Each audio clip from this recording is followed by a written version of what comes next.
சிட்டியின் ஓரத்தில் இருந்த விஸ்பர்வுட்ஸ் மைதானம் ஒரு நாள் எல்லா சிரிப்பு சத்தங்களையும் விழுங்கி அமைதியாகிவிட்டதாம். லியோ, இது ரொம்பவே கிரீப்பியா இருக்கு.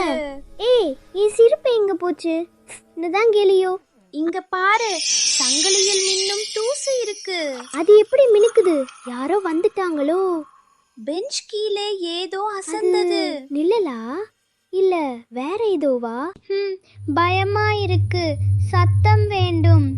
இது ஒரு சிறிய உயிரி மாதிரி இருக்கு. ஏய், இது பேசுதா? லியோ, சத்தம் பண்ணு, ஹம்மிங் பண்ணு.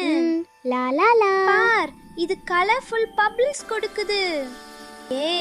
மைதானம் சாபம் இல்லையே. மாயா, எனக்கு சிரிப்பு திரும்பி வந்துடுச்சு. அந்த ஒரு சத்தத்தாலே மைதானத்தின் சிரிப்பு திரும்பி வந்தது.